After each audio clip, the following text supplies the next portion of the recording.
The difference between dreams and hallucination is money. It was I think about it all the time. Bobby McCray came up to me and said, "I'll put 200 in your locker if you make this." Listening to the Minnesota broadcast and, what are you doing, Brett Favre? From the Love NOLA TV studio in the beautiful Garden District of New Orleans, this is the Mark Romig Show. Today's guests, local food and social media influencer Caitlin Minshew, founding president and CEO of the National World War II Museum, Nick Mueller, longtime local sports director at Fox 8, Juan Kincaid, and former Saints field goal kicker Garrett Hartley. And now, your host, Mark Romig. Welcome again to Love NOLA TV studio at New Orleans & Company. And thanks for watching our full episodes on YouTube or listening on Spotify, Apple Podcast, or Amazon Music. There's also shorts on youtube.com/LoveNOLATV and Reels on Instagram, Facebook, and TikTok. We have another great lineup of guests this week. Local favorite food and social influencer, Eating with Caitlin Minshew. We get to spend 5 minutes with Dr. Nick Mueller of UNO and the World War II Museum. And Juan Kincaid, sports director at Fox 8, joins us to talk Saints and Super Bowl picks. And 16 years after his historic field goal, Garrett Hartley sits down with us to talk all about it. All right, guys. Look, I was out of town this weekend, so I didn't get to Rockin' 1000. How was it? Yeah. Oh, man, it was a sight to see. The crowd was real receptive. The music was good. They started the show with The Saints Are Coming, so I can't think of a better song to start a show with. You just gave me chills. Yeah. It took me back to 2005 for sure. I don't know what to expect, but it exceeded any kind of expectation I had. It was incredible, honestly. I just want to point out that it was so electric, you know. And not to embarrass Glenn, but I looked over at Glenn, and Glenn had a little tear in his eye, and I had a tear in my eye because it was just. I've never been part of something as electric as that. Ever since our comeback from Katrina, but I want to give a shout out to Walt Leger and all of New Orleans & Company for just really, taking some chances on some really cool things, and they're really panning off. 2026 looks absolutely great as far as, people coming into New Orleans and doing some outstanding things, and I'm looking forward to a great Mardi Gras and everything these guys are putting together. Yeah, I'm glad you said that. The board of directors for New Orleans & Company and the leadership that Walt has given with his executive team and the marketing and communications and conventions and sales and services, just the entire organization, they've really stepped up in a big way, and it's exciting for the city. But, I was just wanted to say, Rockin' 1000 had Harry Connick Jr., Cowboy Mouth, Hoda Kotb. Hoda. Yep. It was amazing. Just a fantastic. I believe Steve Gleason was in attendance, too. He was, yeah. Someone mentioned that. Yeah. Well, before we get to what you did this weekend, I just want to wish you a happy birthday on behalf of all of us, on behalf of New Orleans. I don't think we could have a better cultural ambassador than you, and you make us feel good, man. We love you. I appreciate that very much. I spent the weekend fishing. I was at the Emeril Lagasse Foundation's annual Line, Vine, and Dine fundraiser. It's always held in Fort Lauderdale, and it's a fishing tournament, catch and release, but it raises money for those children nutritional programs and also for Ark Broward, which is a program similar to St. Michael that we have here. So it was nice and great sunny time. and warm.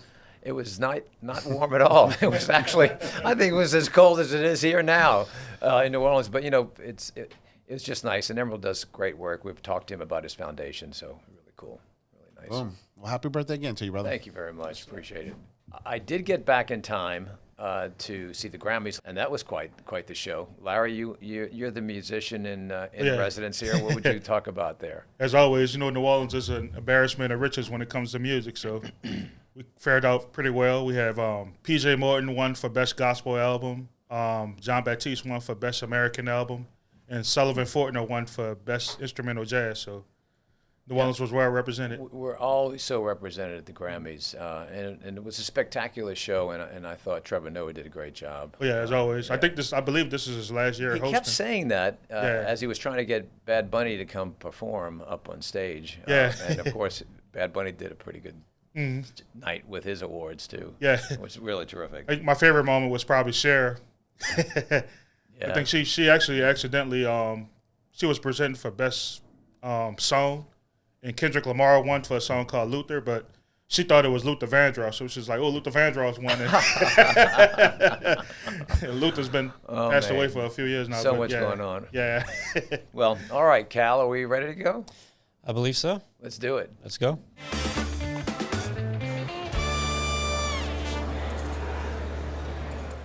You know our first guest from Instagram and TikTok covering the local food scene and her several collaborations with New Orleans and companies. Visit New Orleans page.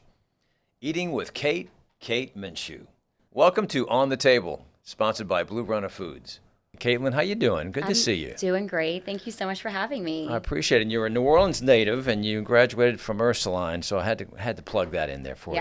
Yes, I am a proud Ursuline alum. That's great. And I know you're doing a lot of work with NewOrleans.com, New Orleans and Company, and helping spread the good word about all the food opportunities that we have in New Orleans. And really not only New Orleans, but around the surrounding area with your Eating with Kate series, which is fantastic. I mean, it's so colorful, and you really bring your personality to it. Thank you. So recently, you just did something very special because it's the new year, and people have to start planning their restaurant experiences. So tell us about what you did with NewOrleans.com. So when New Orleans, or Visit New Orleans, I guess I could say, when they reached out to me, I worked with them last year on this as well, but they asked basically what spot or what dish is really like memorable for you from 2025. And it really, the first dish that comes to mind is the one that I use because obviously it was the most memorable. And I highlighted St. Clair, which is a brand new restaurant in Algiers. So it's technically still New Orleans, but they have this jumbo lump crab gnocchi, and I think about it all the time. So I was like, I'm definitely gonna highlight this. But it was absolutely divine, and the restaurant itself is beautiful. It's in this old white house underneath these oak trees. It's stunning. Yeah, I mean, it's great that people understand that there are some fantastic restaurants in the downtown area, but you can really get out into the neighborhoods and explore New Orleans through its restaurants. Definitely. So that's a great experience in Algiers. Tell us some of the other neighborhood kind of associated restaurants that you touched. Yeah, so the other ones that I've highlighted before, Akamaya, I think I highlighted Akamaya last year, or it may have been even Emerald's, but I always say, like, I feel like you're going to find the best food, not always in the French Quarter, but kind of in the other neighborhoods, like the Bywater, like Akamaya is in the Bywater, and it has been a very memorable restaurant to me in general. So the food was fabulous. Yeah, tell us about Adis. Adis NOLA it's on Bayou Road and like I guess the Bayou St. John area, and it is Ethiopian food, and it's really good. They have this like fish platter along with this. It's like a fish and steak, and it's like shareable between like I think 5 or 6 people, and it's amazing. I've had it a couple of times, and it never misses. It's always so good. So what is your process of selecting, and then of course, if you ever need a guest to go with you, I'm available. Oh, please, because I have a lot of food. I'm always taking a ton of food home, and all my friends are like, I'll come over and eat. So I'm always giving my friends foods. It's great. But so the process usually is like normally a restaurant will reach out to, us, our food content creators in the city, but I like to go out on my own a lot too. So like if I see something new coming up, I'll make sure to be there first because I really want to like post it first and just show people kind of like what's new, what's up and coming and all of that. Or I'll just be driving one day and I'm like, oh, this spot looks great. I've never been here, and I'll just go in on my own. So it's definitely on both ends where I'm either invited or I'll just go on my own. And you're covering really every price point because there are so many different restaurants at various levels, really reachable for anybody and any family to experience. Yeah, definitely. I like to highlight, the fancier spots, but also the more, on the lower end as well, or easier spots to go to. Yeah, from a standpoint of dining in or dining out, as far as, you've got a number of restaurants that have created their curbside type of dining experiences. I'm thinking of the restaurants along Magazine Street, for instance. Yeah. Anyone pop to mind that you... Not Magazine Street, but there's a spot uptown on Maple Street called Pasta on the Fly that I went to a couple years ago when they first opened. They're just you can't really eat in there because there's just like kind of like a pop-up, as you would call it. But their pasta is really good. Like you would never think. I think they cater to a lot of college kids because it's right by Tulane and Loyola, but their food is really good. And they mostly do like Uber Eats and all of that, but you can pop in and grab your food to go. So it's really good. I noticed Gabrielle is also on your list as a restaurant, and that's a favorite as well. Yeah. I mean, there are just so many. How do you end it? Oh my gosh, really? I know. When people are like, "What's your favorite restaurant?" I'm like, "That's a loaded question. Yeah. We got to talk I about know. neighborhoods." That's going to get us both in trouble if we start Yes, doing I that. know. I try not to favor too much because it's hard, but. Well, tell us where we can find you. So you can find me at Eating with Kate on Instagram, TikTok, Facebook, and on YouTube. Great. We really appreciate you being with us, and we look forward to having you come back on a very regular basis as you tell us all about the great things that you can do in New Orleans when it comes to when you're hungry and when you want to eat good food, right? Yes. All I'm right. excited to come back. Thank you so much for having me.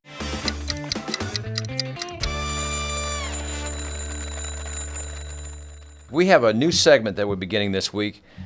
It's called 5 Minutes, and I'm going to be spending 5 minutes with my very good friend, Dr. Nick Mueller, the President and CEO Emeritus of the National World War II Museum, founder as well, and founder of the UNO Innsbruck Summer Program, which we want to cover today as well. So welcome, and thanks for being with us. Thank you. Glad to be here. It's so good to be with you, and I look forward to seeing you this summer. I'm making plans to be with you. Give our audience a sense of what's happening in Innsbruck and where that program has come.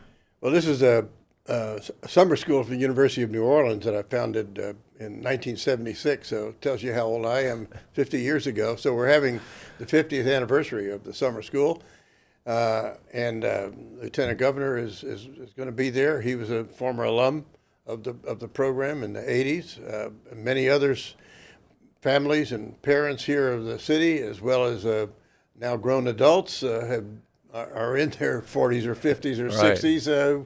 We're alums. I mean, over 12,000 students from all over the country have attended the program as transfer students in the summer. Of course, all of them, every summer, some were University of New Orleans students and taught by University of New Orleans faculty. It's a 6-week program. It's been one of the most successful overseas programs by any American university overseas. You know, the exciting part about this is a student can go there and obviously go to class, Yep. and then you give them time with the schedule that they can explore Europe. Yes, they have. We have classes Monday through Thursday, and then Thursday night till Monday morning they're on their own. Sometimes we do field trips with the students during the week in and around Innsbruck, up to Munich, go to Dachau, go to other places, churches, symphonies, all kinds of cultural programs. There's usually 40 or 50 courses to choose from, and it's a transformative experience for most students. What was the idea behind it? I mean, this was something that I'm sure back when you began this, and I know you initially began in Munich and moved it to Innsbruck in 1976. Why do this? Well, to some extent, it was self-serving. I came in 1969 as a young assistant professor at the University of New Orleans. My area was European history. I studied abroad for 2 years at the University of Vienna, University of Zurich. Worked abroad between my master's and PhD at North Carolina. And I had to get myself back to Europe somehow. And I had been in a similar program with the University of Vienna in my junior year in college. And it was a transformative experience for me and motivated me to go to graduate school and basically changed my life. And that experience tells a story of my 2 journeys, mostly with the University of New Orleans and then the National World War II Museum. They're all linked by history, by innovation, and transformation. Yeah, you know, all roads lead seemed like to the National World War II Museum, and you and Dr. Stephen Ambrose, your co-founder, you always tell this great story about how you came together, I think in his backyard, or was it your backyard? I don't know, one every afternoon, about 3 days a week. And there was sherry involved? Yeah, with sherry involved. Probably too much sherry, you know. You know, I always say that, you know, everybody has great ideas to do something over too many drinks in a bar, and that's usually where it ends. The difference between dreams and hallucination is money. and so we had drinks, and Steve had the idea for a D-Day museum way ahead of his time. And I was developing the UNO Research Park at the time, where Andrew Higgins tested the landing craft. And that was the link for him. He says, "You've got free land." That's a historic site where Andrew Higgins tested the landing craft that Eisenhower said won World War II. I said, "That's a great idea, Steve. You've been talking about Congress doing something for years." He said, "No, we're going to do it right here. Screw them." He says, "They're never going to do anything up there. It'll be a small museum. Small. Only cost $1 million." I said, "Steve, you're so naive. It's going to be at least $4 million." I missed a few zeros. And 34 years later, Well, here we are. y'all have built and the legacy for Dr. Ambrose, and of course the fact that you ran this museum for so many years, and now you're like the elder statesman, so to speak. And it's just magic what you created for these families that were attached to World War II. But what's happened to the visitation and the grandkids that now show up because my grandfather or my grandmother served in the war. I mean, the gift that you have given to the nation and really to the world is amazing. Thank you. And of course, that leads us to want to discuss your writing career. You've recently published a new book, Preserving the Legacy. Tell us the basis of this and Well, what surprise, this there's a came Higgins about. boat right there on the cover. And Tom Brokaw was kind enough to write a foreword. And this has been in the works in my mind for 10, 15 years. But when I was running the museum, I had no time to sit down and write and review the records of. So it's partly anecdotal. It's kind of a memoir history. It talks about the story of the museum, which the museum mission is why the war was fought, how it was won, and what it means today, so that all future generations can be inspired by what they learn and understand the consequences of war and peace. And so this is the book about how that museum happened and how that mission expanded and evolved to what it is today. And the last pavilion is really the last part of the mission, talks about the meaning and the legacy of World War II. It goes beyond just a tribute to the veterans. Of course, that's a big part of what we do and their personal stories. Well, thank you for reminiscing with us on that. And once again, we deeply appreciate you stopping by today. My pleasure. And we look forward to having you back and look forward to seeing you in Innsbruck. Yeah, we'll be in Innsbruck. Hope to see you before then. But Yeah, I'm sure Aaliyah will have a meeting or two about the program. We will. All right. Well, thanks again. Okay. Move the chains. All right. Next up, we got the sports director from Fox 8, Juan Kincaid. So good to see you. Thank you for coming in. Thank you. This is like our sports theme today, man. We There's got nothing wrong with that. Super Bowl coming up. Yeah. We got so much to go. Really, we could cover a lot of subjects, but I got to talk about the Saints first. Okay. What a season. I mean, if you think about where we came from and where we landed. Yeah. Tyler Shough, last 9 games. What did you see there? Well, I think a lot of people are saying, could he have started the first 8 games? But I agree with Tyler and Kellen in that how they brought him along was the right way.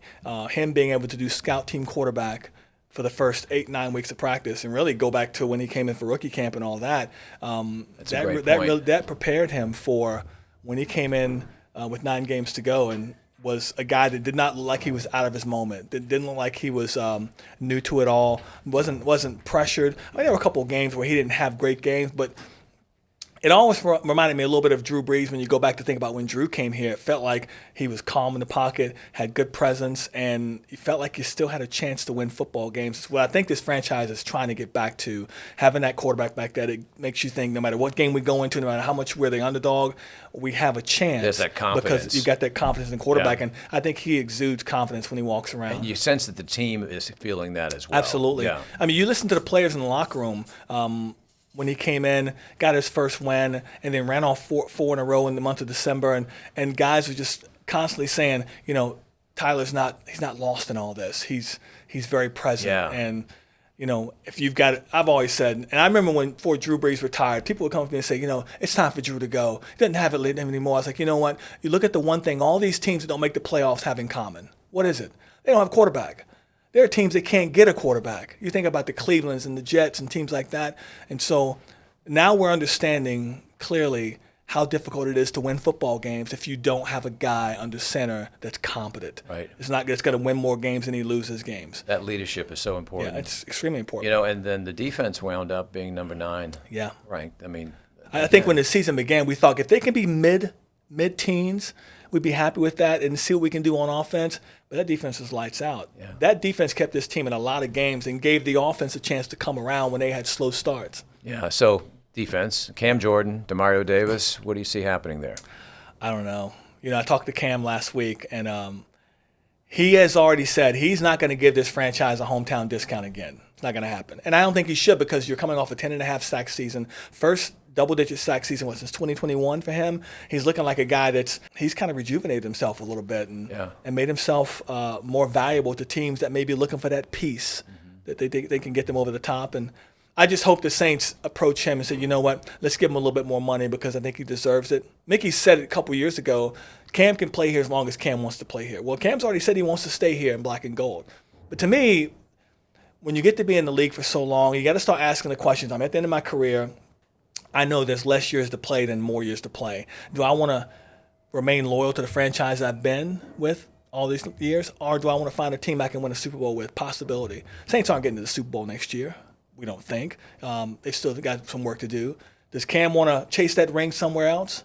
Where if he goes somewhere else, he's not guaranteed to get as much time on the field as he does here. So I think there's a lot of questions more on his side. Like, what's the dollar amount going to be? Sure. What does it have to be? Yeah, I mean, and then you got Demario Davis, who's up for NFL Man of the Year again. Yeah. This would be, I think, his 3rd time up. Yeah. Another great leader on the defense. You know what's funny? We talk to players, obviously, every week. And I remember Sean was asking this question to a lot of players about, there have been times where this team's gotten off to a slow start record-wise, and the locker room is just falling apart. And they said, what's the difference this year? They said, Demario Davis. Wow. He's kept the locker room together every week, kept the guys focused on, look, this is a division that you can win, even at 8-9. We're still in this. And so I think his leadership in that locker room is unquestioned. Like Cam, he's a great dad, too. Yeah. Cam's, devoted with his kids and Demario, with his family. And then we have Taysom Hill, which, is a fan favorite as well. So there's lots of love for him. Yeah, but it felt like that last touchdown throw he had in the dome, it was like his going out. It's going to be it. It was him saying, thanks, New Orleans. I appreciate everything you've done for me. And then his press conference afterwards, full of tears. It just felt like he knew it was time. There'll be a parade for him, for sure. Tell me about it. So, Super Bowl this weekend. Yeah. We got 2 great teams. We got Rashid playing over at Seattle. I love saying Rashid Shaheed's name in the dome anytime I could. It's great to hear. And then New England, again, a great coach there too. What do you see? I mean, Seattle's defense is ridiculous, and Jigba is outstanding. I mean, I think that, Drake May, Tar Heel from North Carolina, I got to represent. I love what he's done in year 2. I think he's been fantastic, which gives me hope that the Saints can do the same thing next year, get back to the playoffs 1 year. There's this 3-4 years need to turn around. That's gone. You got to turn it around in 1 year if you draft right, if you do free agency the correct way, and you have yourself a quarterback. I love what Drake May has done with New England. I just feel like that he makes a lot of mistakes with the ball in his hands, but he's really good with the ball in his hands, and he's running the ball. Yeah. So he's a bit of a dangerous guy that way. But I just think Seattle is just so good. As long as their quarterback doesn't screw things up, I think they don't have a problem winning this game. I like the East-West Coast battle. That's be terrific. That's back in your day, the rap battles. I understand. Yeah. East Coast, West Coast. Yeah, East Coast, West Coast. All right, we have Garrett Hartley on the show today as well. Did he kick a good big kick for the Saints? Remember what he did? Yeah, something like that. Yeah. Minnesota Vikings, maybe. Yeah. I mean. It's the two things you remember about that game is listening to the Minnesota broadcast and, what are you doing, Brett Favre?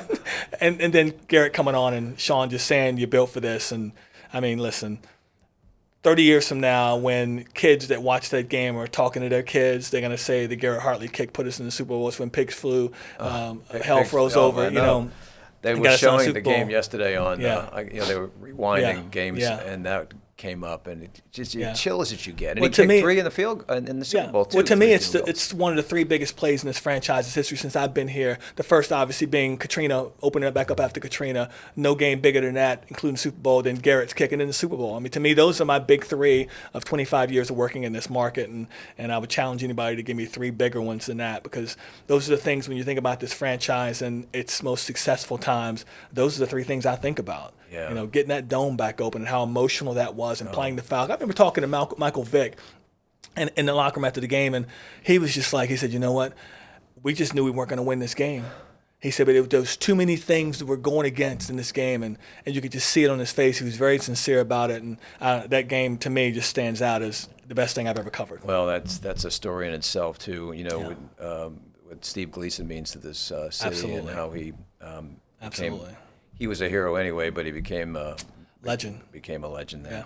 Look, we want to get you back here to talk about Pelicans. Thank you for Absolutely. representing so well. No problem.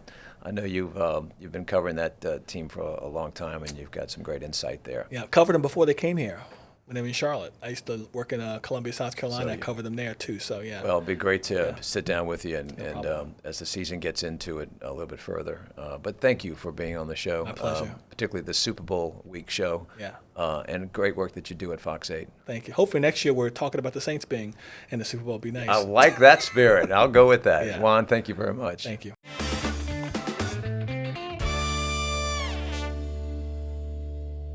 I am just so pleased to have with us today a good friend who I think most of you will recognize immediately, but he's someone who was very special to the history of New Orleans, particularly around the Super Bowl era, 2009, 2010, and that is the Super Bowl kicker, Garrett Hartley. And so we're going to spend a few minutes with him right now and just see what's kicking.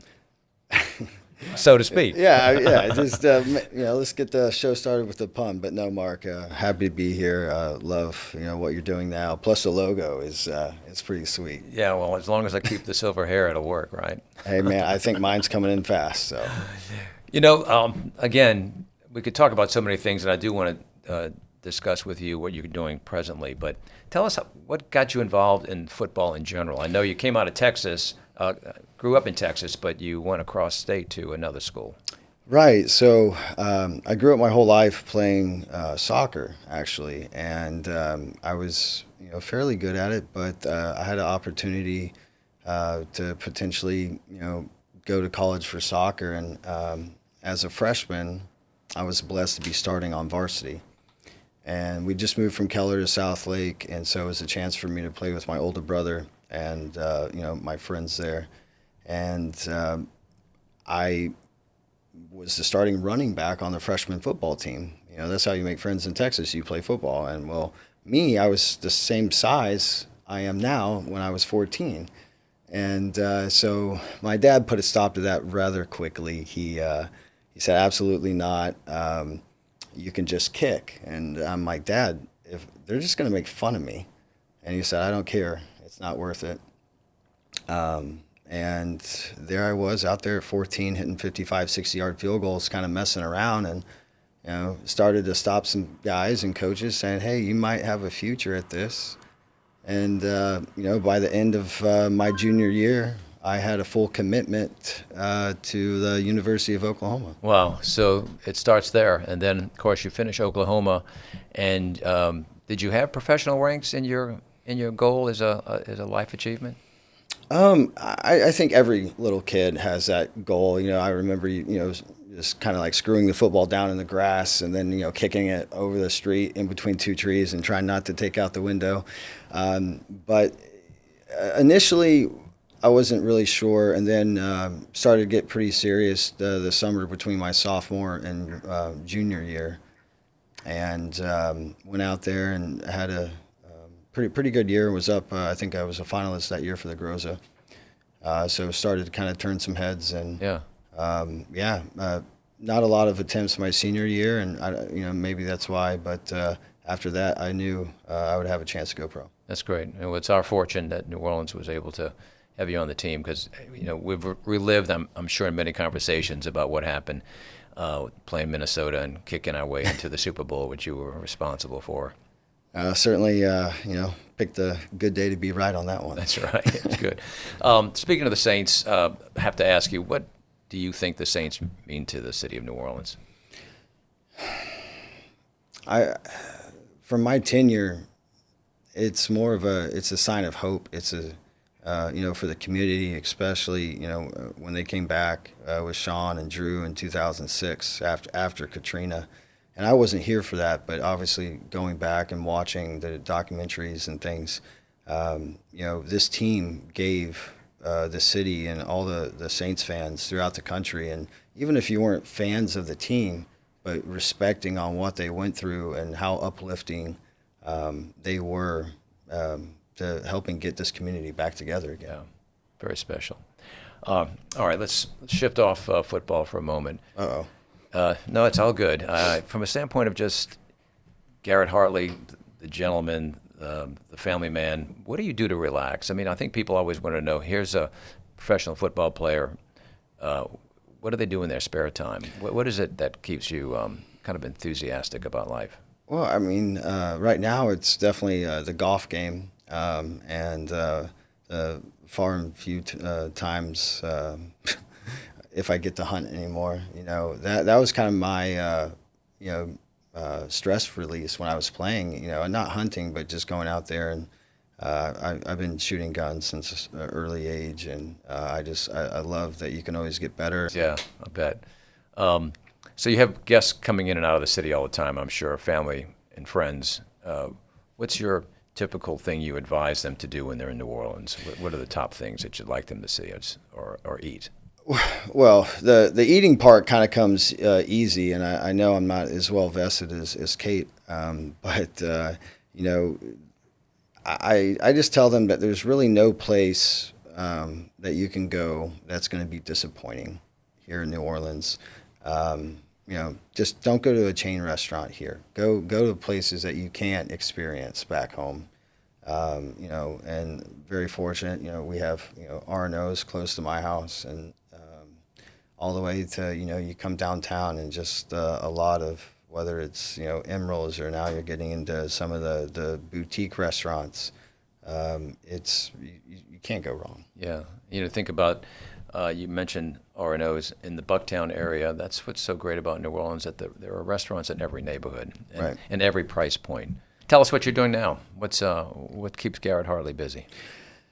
Yeah. So I'm one of 3 managing partners of a company called Reclaim Energy, and we have a HVAC technology that we are able to retrofit onto current systems, whether it's residential or commercial, and we have projects going on throughout the city, throughout the state, and now getting hopefully some backing from the Louisiana economic team out there, as well as some great meetings with Entergy to maybe start working on some rebate systems here. And then we have jobs going on across the U.S. as well right now with a lot of hotels. So it's, definitely keeps you on your toes. Not a lot of time for golf anymore, but, look, we'll pick that up here in a couple of years when things do what we feel that they're going to do. That's good. Well, energy savings always work out, right? Yeah, last time I heard, it's, if you could save monthly off your energy bill, and we know how the summers are here. So that's one thing I don't miss, training camp. That's great. It's training camp. Speaking of training camp, any stories you want to share, or can you share anything from a training camp? Or the most interesting training camp experience you had, let's put it that way. I'm sure there are several. I would say maybe not a training camp, but how the Saints brought me in, in 2008, because I was the 3rd kicker that year. They had drafted Taylor Melhoff out of Wisconsin, I believe, over me. And then it didn't work out with him. They brought in Grammatica. Then they tried to bring back Melhoff. So I was the 3rd kicker. And so, at that point, the team's kind of, I wouldn't say struggling, but not having a year like they anticipated after the 2006 season. And so you had to earn their respect quickly. And the very first practice after they signed me, the team's coming out together on the field. And mainly you get 3 to 4 kicks. This time I think Peyton had me hit like 8 or 10. And, taking me back, like to 40, 48, and the ball's climbing, hitting the wall. And, the guys are now yelling, bring him back, coach, pull him back, get him back. So we get there. I think we're hitting like 55, 56, and then they bring me back, I think maybe 60, 62 or something like that my first day in practice, and didn't miss. And then the next day we were outside, so I got a little bit of respect then. And then we're outside, and I had no idea what Sean was talking about, but it was a strong right to left wind. We're maybe at 46 yards, and these guys are a lot bigger, okay, than what, it's kind of like watching NASCAR on TV. You don't understand how fast those cars are going. Same thing in practice. I'm watching around, these guys fly, and the joke was, Mark, that everyone always wanted my job in practice, just not on game day. But this actual particular instance, Sean was like, if he makes it, we only have 6. If he misses, we have 12. No idea what he's talking about. I'm like, okay, this is your day to become friends with some linemen. And I corrected for the other one, and was able to get it through the pipes. And right before that kick, Bobby McCray came up to me and said, I'll put $200 in your locker if you make this. I don't even think I had $200 in my bank account just getting out of college, because I hadn't been paid yet. And so it was just like, and we got it. And the next morning, he's there before I walked in, staring me down, and there was 2 fresh bills in the top of my locker. And once again, he picked a good day to be right. That's right. What an incentive. What an incentive. that was. You definitely want the big guys on your side. What would you want to consider to be your legacy? And I know you're still young, so it's hard to talk about legacy, but you've accomplished so much. When people write about you, what would that look like? From a football perspective, I would like to say that clutch would come up in big time kicks. My post history was pretty solid. And from a personal standpoint, just being a fun, outgoing guy that loves to entertain and genuinely just cares for his friends and family. That's what I feel people would take from me, especially my inner circle. Yeah. And just really just try to have the most positive out mind, and it's not always easy. You go from football, then you kind of revamp a career, and so the people that have stuck with me, just their acknowledgement of kind of the tenacity and that driven mind I've had to, okay, if this doesn't work, what's next? Kind of attitude. Yeah, keep moving. Yep, keep moving. That's excellent. Your legacy is going to be tremendous. Just the experiences that you've had, but what you've given back as well. Take us to that moment. We're at the Minnesota game. We're playing for a spot in the Super Bowl, and it's time for you to be on the field to kick the field goal. What was the interaction that you had with Coach Peyton at that moment? Yeah, it's man, this is like vivid. I can. It was weird though. So I was such in the zone and kind of like focused, and I heard he was talking. And then he said something about Florida Lee protection's been great all day, and but the one thing that really resonated with me walking out onto that field, he said, "This is why, son, you deserve to be here." And that's still today. I know I have sleeves on, but that gives me chills. I just thinking about that's the last thing he told me before we walked out on that field. As a team, as a unit, and everyone did their job perfectly to execute that. That ultimately, I would joke that I'm the last piece of the puzzle because you got the snapper.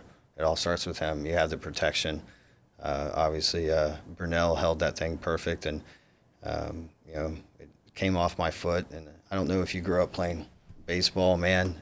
It was you hit a home run, you don't feel it come off the bat. Same thing. I didn't feel it come off my foot, and flushed it pretty well. And before I know it, I have 300-pound guys on top of me, and then 5 seconds later, we're up on the shoulders.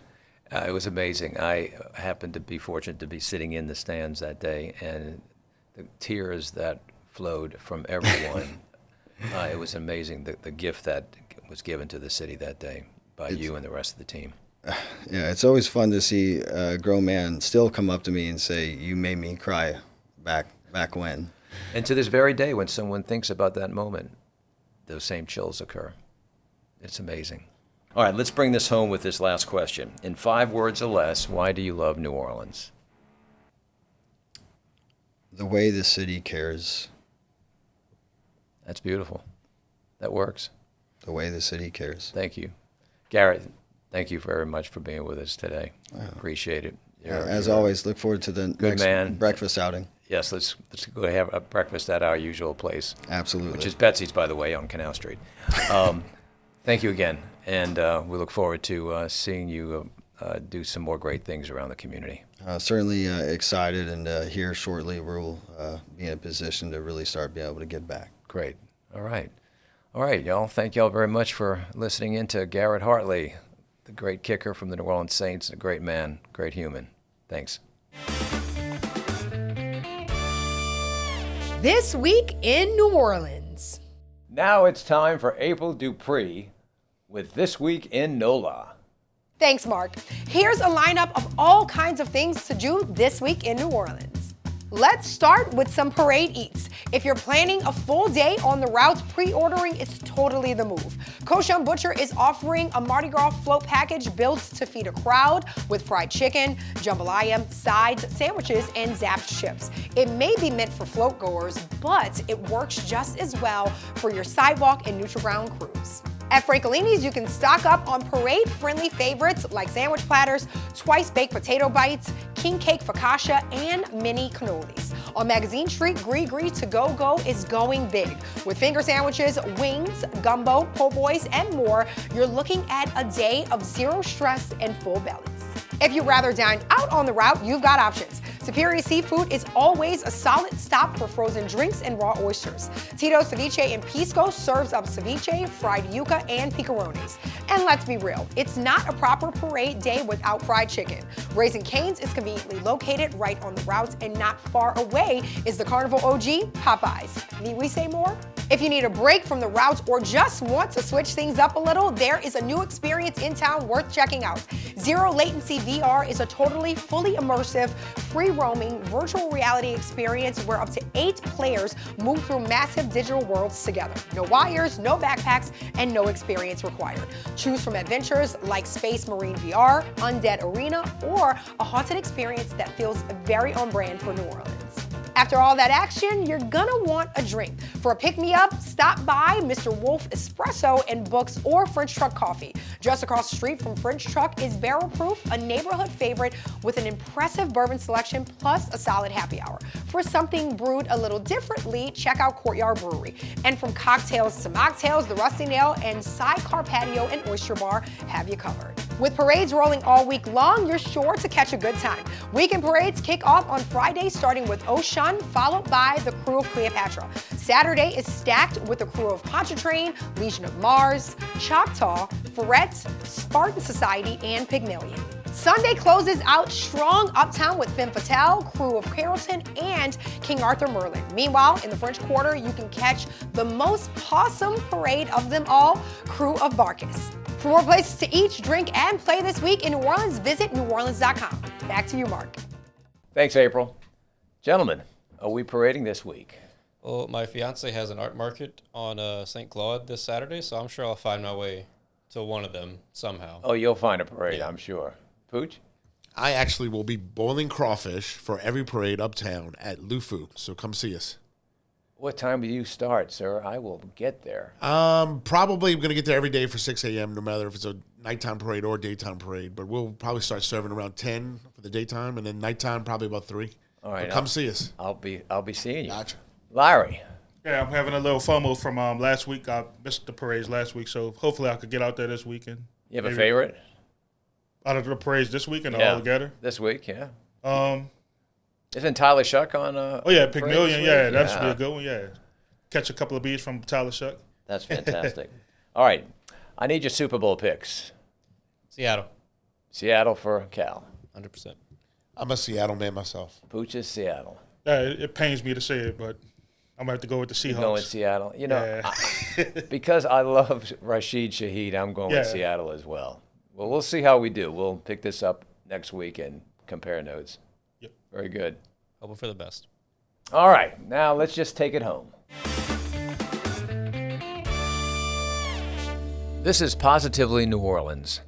Last year, as we prepared to host Super Bowl 59 at the Caesars Superdome, I shared some thoughts with the Times-Picayune that I feel is worth revisiting this week, especially as we prepare to watch Super Bowl 60, this time in California. As long as New Orleans has been on the map, we have found unifying moments that bring out the passion, resilience, and spirit of our people. Through floods, hurricanes, disease, and tragedy, we have endured. We rebuilt stronger, wiser, and yes, maybe a little more cynical, but always with humor and heart. Throw the sink at us, we rise to the challenge, and in doing so, we inspire the world. Last year marked our 11th Super Bowl hosted here in Louisiana, tying Miami for the most in one location, and our 8th in the Superdome, an NFL record. It reminded us of the unifying power of the game and gave our region a reason to celebrate. As a citizen, I am grateful that the lead-up jump-started long overdue infrastructure projects that will benefit generations to come. I remember the very first Super Bowl in New Orleans in January of 1970, played at Tulane Stadium. My brother Jay and I sat beside our father Jerry, who served as the public address announcer. We were in a tiny, unheated booth under the west stands. Box lunches, simple announcements, and the pure joy of being part of something we thought was going to be very historic. It felt simpler then, but then the spirit was all the same. Like the 1984 World's Fair and so many global events since, hosting the Super Bowl reinforces who we are. We're a city built to host, a port city that has welcomed the world for more than 3 centuries, celebrating differences while honoring tradition. Thanks to the stewardship of Gail Benson and, before her, Tom Benson, New Orleans has become one of the great sports destinations in North America. The world's eyes are often on us, and we continue to rise to meet the moment. So let's get ready for kickoff. One team will win, but we all will benefit from moments that unite us and bring out the best in who we are. And that's Positively New Orleans. And that's a wrap. Special thanks to our sponsors, Blue Runner Foods, Crystal Hot Sauce, New Orleans & Company, and our friends at visitthenorthshore.com. Until next week, see you later.